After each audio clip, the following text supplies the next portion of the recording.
തൊഴിലിനു വേണ്ടി ഏറ്റവും കൂടുതൽ ആശ്രയിക്കുന്നത് ഗൾഫ് രാജ്യങ്ങളെയാണ്. കഴിഞ്ഞ കുറച്ച് ദിവസങ്ങളായിട്ട് ഒമാനിലും സൗദി അറേബ്യയിലും ദുബായിലും ഷാർജയിലും മഴ പെയ്തു. മഴ എന്ന് പറഞ്ഞാൽ സാധാരണ മഴയല്ല, അസാധാരണ മഴ.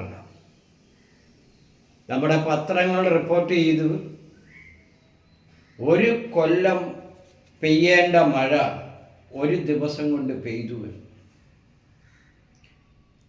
യുണൈറ്റഡ് നേഷൻ കഴിഞ്ഞ കുറേ കാലങ്ങളായിട്ട് മുന്നറിയിപ്പ് ലോകത്തിന് നൽകിക്കൊണ്ടിരിക്കുകയാണ്. പരിസ്ഥിതിയുടെ നിലനിൽപ്പിനെ ബാധിക്കുന്ന രീതിയിൽ ഈ രീതിയിൽ മുന്നോട്ട് പോയാൽ മനുഷ്യരാശി അടുത്ത 10 കൊല്ലത്തിനുള്ളിൽ ഇല്ലാതാകുമെന്നാണ് മുന്നറിയിപ്പ്. അതിൻ്റെ ഒരു കാഴ്ചയാണ് നമ്മൾ ദുബായ് പോലെയുള്ള രാജ്യങ്ങളിൽ കണ്ടത്. നമ്മൾ പരിസ്ഥിതിയെക്കുറിച്ചോ ജീവൻ്റെ നിലനിൽപ്പിനെക്കുറിച്ചോ ചിന്തിക്കുന്നില്ല. ആഗോള താപനം ഒരു വശത്ത് നമ്മൾ അനുഭവിച്ചുകൊണ്ടിരിക്കുക. കഴിഞ്ഞ ഒരു മാസമായിട്ട് തുടർച്ചയായി പാലക്കാട് ജില്ലയിൽ 40 ഡിഗ്രി സെൽഷ്യസിന് മുകളിലാണ് ചൂട്. ഇവിടെ ആലുവായിലും തിരുവനന്തപുരത്തും കണ്ണൂരും കാസർഗോഡും കോഴിക്കോടും ഒക്കെ ഒടുക്കത്തെ ചൂടാണ്. എന്താ കാരണമെന്ന് അന്വേഷിക്കണ്ടേ?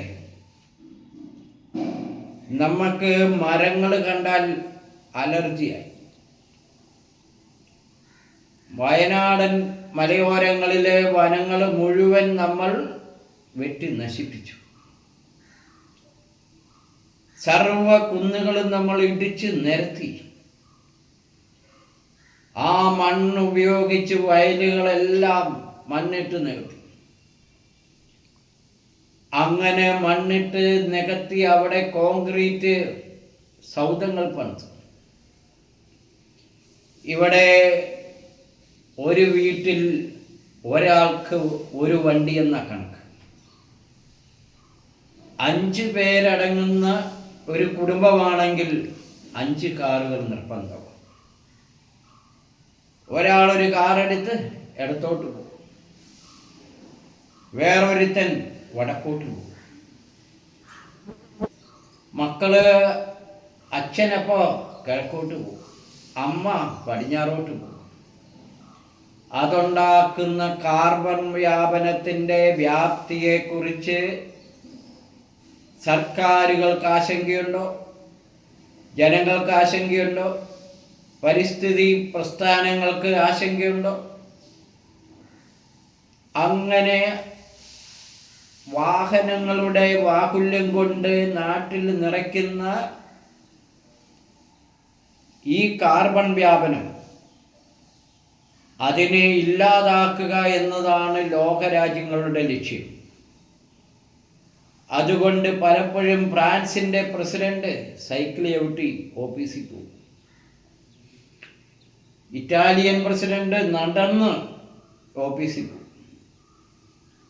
യൂറോപ്യൻ പ്രസിഡന്റ്, UK പ്രസിഡന്റ് പരമാവധി യാത്ര ട്രെയിനിലാണ്. ലോകരാജ്യങ്ങൾക്ക് കാലാവസ്ഥ വ്യതിയാനത്തിൻ്റെ അപകടം ക്ലിയറായിട്ട് മനസ്സിലായിട്ടും നമ്മുടെ നാട്ടിലെ ഭരണാധികാരികൾക്കത് മനസ്സിലായിട്ടില്ല. നമ്മുടെ സംസ്ഥാനത്തിൻ്റെ മുഖ്യമന്ത്രിയും നമ്മുടെ സംസ്ഥാനത്തിൻ്റെ മന്ത്രിമാരും എവിടെയെങ്കിലും പോകണമെങ്കിൽ 5ഉം 10ഉം വാഹനങ്ങളുടെ അകമ്പടി വേണം. ചിലർക്ക് അതിലും കൂടുതൽ വേണം. ഇതുണ്ടാക്കുന്ന കാർബൺ വ്യാപനത്തെക്കുറിച്ച് ആർക്കെങ്കിലും ആശങ്കയുണ്ടോ?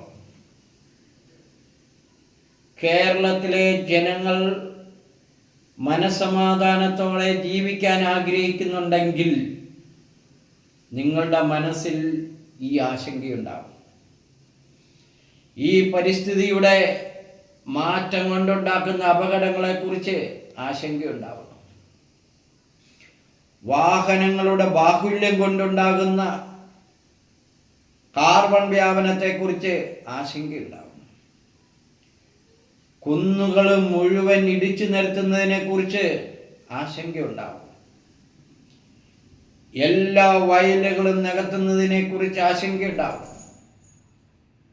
ഇവിടെ പണമുള്ളവൻ എന്തുമാകാമെന്നുള്ളതാണ് അവസ്ഥ.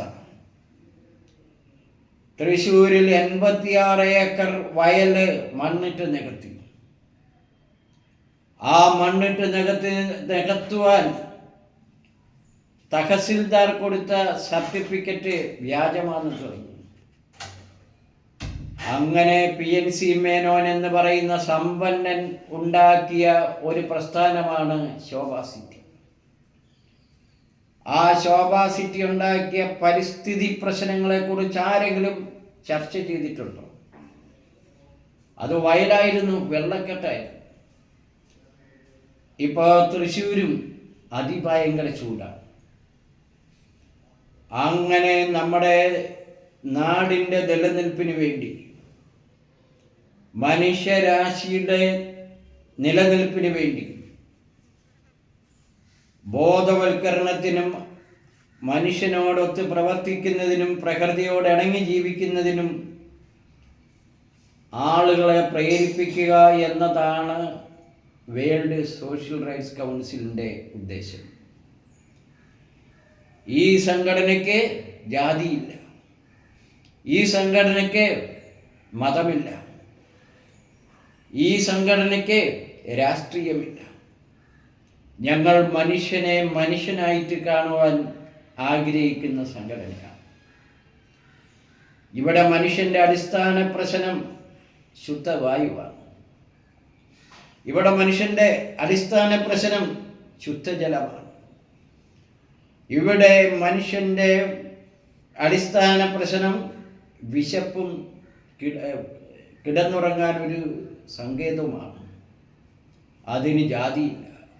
വെള്ളപ്പൊക്കമുണ്ടായപ്പോൾ ജാതി ഉണ്ടായിരുന്നില്ല. വെള്ളപ്പൊക്കമുണ്ടായപ്പോൾ മതമുണ്ടായിരുന്നില്ല. വെള്ളപ്പൊക്കം വന്നപ്പോൾ രാഷ്ട്രീയം ഉണ്ടായിരുന്നില്ല. വെള്ളപ്പൊക്കം ഇനിയും വന്നാലും ഇതാ അവസ്ഥ. കൂട്ടത്തോടെ ഒഴുകി അറബിക്കടലിൽ പോകുമ്പോൾ ക്രിസ്ത്യാനിയാണോ ഹിന്ദുവാണോ മുസ്ലിമാണോ എന്ന് നോക്കാൻ സാവകാശമില്ല. കേരള കോൺഗ്രസ് ആണോ CPM ആണോ CPI ആണോ BJP ആണോ കോൺഗ്രസ് ആണോ എന്ന് നോക്കാൻ സമയമില്ല. കാരണം എല്ലാവരും അറബിക്കടലിൽ ലക്ഷ്യമാക്കിക്കൊണ്ട് അതിശക്തമായിട്ട് ഒഴുകിക്കൊണ്ടിരിക്കുക. അതുകൊണ്ട് മനുഷ്യനായിട്ട് ജീവിക്കുവാൻ, മനുഷ്യനാകാൻ പ്രേരിപ്പിക്കുന്ന ഒരു സംഘടനയാണ് വേൾഡ് സോഷ്യൽ റൈറ്റ്സ് കൗൺസിൽ. ഈ സംഘടനയെ വളർത്തേണ്ടത് ജനങ്ങളുടെ ബാധ്യതയാണ്, ജനങ്ങളുടെ നിലനിൽപ്പിൻ്റെ പ്രശ്നമാണ്. അതുകൊണ്ട് നാളുകളിൽ ഞങ്ങൾ നടത്തുന്ന നിലനിൽപ്പിന് വേണ്ടിയുള്ള പോരാട്ടത്തിന് എല്ലാവരും ഈ സംഘടനയുമായി കൈകോർക്കണം എന്നപേക്ഷിക്കുന്നു. സ്നേഹത്തോടെ EM Joseph, world social rights council chairman. നമസ്കാരം.